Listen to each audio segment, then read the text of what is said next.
اعوذ باللہ من الشیطان الرجیم بسم اللہ الرحمن الرحیم اللہم صلی علی محمد وعلی آل محمد کما صلیت علی ابراہیم وعلی آل ابراہیم انک حمید مجید اللہم بارک علی محمد وعلی آل محمد کما بارکت علی ابراہیم وعلی آل ابراہیم انک حمید مجید۔ اور وسلم پہ جو پہلی وحی آئی تھی اس حوالے سے یہ حدیث میں بیان کر رہا ہوں۔ بہت پیاری حدیث ہے، بہت پیارا واقعہ ہے۔ حضرت محمد صلی اللہ علیہ وسلم پر وحی کا ابتدائی دور اچھے سچے پاکیزہ خوابوں سے شروع ہوا ہے۔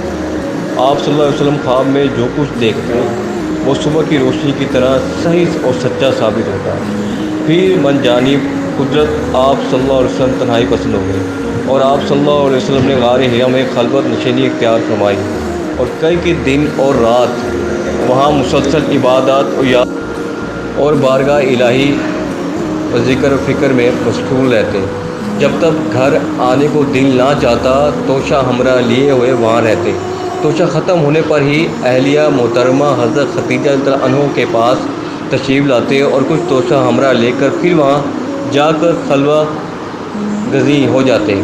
یہی طریقہ جاری رہا یہاں تک کہ آپ پر حق منکشف ہو گیا اور آپ صلی اللہ علیہ وسلم غار حرا ہی میں قیام پذیر تھے کہ اچانک حضرت جبرائیل علیہ السلام آپ صلی اللہ علیہ وسلم کے پاس حاضر ہوئے اور کہنے لگے کہ اے محمد صلی اللہ علیہ وسلم پڑھو۔ آپ صلی اللہ علیہ وسلم فرماتے ہیں کہ میں نے کہا کہ میں پڑھنا نہیں جانتا۔ آپ صلی اللہ علیہ وسلم فرماتے ہیں کہ فرشتے نے مجھے پکڑ کر اتنی زور سے بھینچا کہ میری طاقت جواب دے گئی، پھر مجھے چھوڑ کر کہا کہ پڑھو۔ میں نے پھر وہی جواب دیا کہ میں پڑھا ہوا نہیں ہوں۔ اس فرشتے نے مجھ کو نہایت ہی زور سے بھینچا کہ مجھ کو سخت تکلیف محسوس ہوئی، پھر اس نے کہا کہ پڑھ۔ میں نے کہا کہ میں پڑھا ہوا نہیں ہوں۔ فرشتے نے تیسری بار مجھ کو پکڑا اور تیسری مرتبہ پھر مجھ کو بھینچا، پھر مجھے چھوڑ دیا اور کہنے لگا کہ پڑھو اپنے رب کے نام کی مدد سے جس نے پیدا کیا اور انسان کو خون کی پھٹکی سے بنایا، پڑھو اور آپ صلی اللہ علیہ وسلم کا رب بہت ہی مہربانیاں کرنے والا ہے۔ بس یہی آیاتیں آپ صلی اللہ علیہ وسلم حضرت جبرائیل علیہ السلام سے سن کر اس حال میں غار حرا سے واپس ہوئے کہ آپ صلی اللہ علیہ وسلم کا دل اس انوکھے واقعے سے کانپ رہا تھا۔ آپ صلی اللہ علیہ وسلم حضرت ختیجہ کے ہاں تشریف لائے اور فرمایا کہ مجھے کمبل اوڑھا دو، مجھے کمبل اوڑھا دو۔ لوگوں نے آپ صلی اللہ علیہ وآلہ وسلم کو کمبل اوڑھا دیا۔ جب آپ صلی اللہ علیہ وآلہ وسلم کا ڈر جاتا رہا تو آپ صلی اللہ علیہ وآلہ وسلم نے اپنی زوجہ محترمہ حضرت ختیجہ رضی اللہ عنہا کو تفصیل کے ساتھ یہ واقعہ سنایا اور فرمانے لگے کہ مجھ کو اب اپنی جان کا خوف ہو گیا ہے۔ آپ صلی اللہ علیہ وسلم کی اہلیہ حضرت محترمہ حضرت ختیجہ رضی اللہ عنہا نے آپ صلی اللہ علیہ وسلم کی ڈھارس بندھائی اور کہا کہ آپ صلی اللہ علیہ وآلہ وسلم کا خیال صحیح نہیں ہے۔ خدا کی قسم آپ صلی اللہ علیہ وآلہ وسلم کو اللہ کبھی رسوا نہیں کرے گا۔ آپ صلی اللہ علیہ وسلم تو خلاق اور فاضلہ کے مالک ہیں۔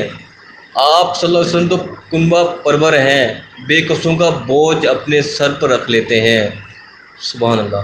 مفلسوں کے لیے آپ صلی اللہ علیہ وسلم کماتے ہیں۔ مہمان نوازی میں آپ صلی اللہ علیہ وسلم بے مثال ہیں اور مشکل وقت میں آپ صلی اللہ علیہ وآلہ وسلم امر حق کا ساتھ دیتے ہیں۔ ایسے اوصاف حسنہ والا انسان یوں بے وقت ذلت و خواری کی موت نہیں پا سکتا۔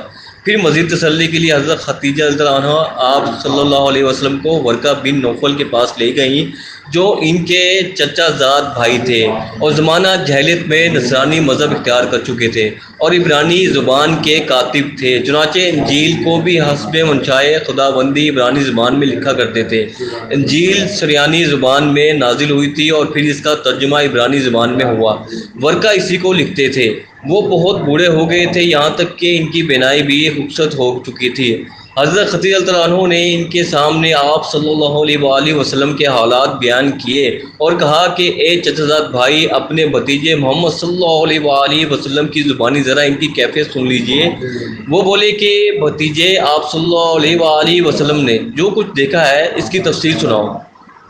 چنانچہ آپ صلی اللہ علیہ وآلہ وسلم نے از اول تا آخر پورا واقعہ سنایا، جسے سن کر ورقہ بے اختیار ہو کر بول اٹھے کہ یہ تو وہی ناموس معزز رازدان فرشتہ ہے جسے اللہ نے حضرت موسیٰ علیہ السلام پر وحی دے کر بھیجا تھا۔ کاش میں آپ صلی اللہ علیہ وآلہ وسلم کے اس عہد نبوت کے شروع ہونے پر جوان عمر ہوتا۔ کاش میں اس وقت تک زندہ رہتا جب کہ آپ کی قوم آپ صلی اللہ علیہ وسلم کی شہر سے نکال دے۔ رسول اکرم صلی اللہ علیہ وسلم نے یہ سن کر تعجب سے پوچھا کہ کیا وہ لوگ مجھ کو نکال دیں گے، حالانکہ میں تو ان میں صادق امین مقبول ہوں؟ ورقہ بولا، ہاں یہ سب کچھ سچ ہے، مگر جو شخص بھی آپ کی طرح امر حق، آپ صلی اللہ علیہ وآلہ وسلم کی طرح امر حق لے کر آیا، لوگ اس کے دشمن ہی ہو گئے ہیں۔ اگر مجھے آپ صلی اللہ علیہ وآلہ وسلم کی نبوت کا وہ زمانہ مل جاتا تو میں آپ صلی اللہ علیہ وآلہ وسلم کی پوری مدد کروں گا، مگر ورقہ کچھ دنوں کے بعد انتقال کر گئے، پھر کچھ عرصہ تک وحی کی آمد موصوف رہی۔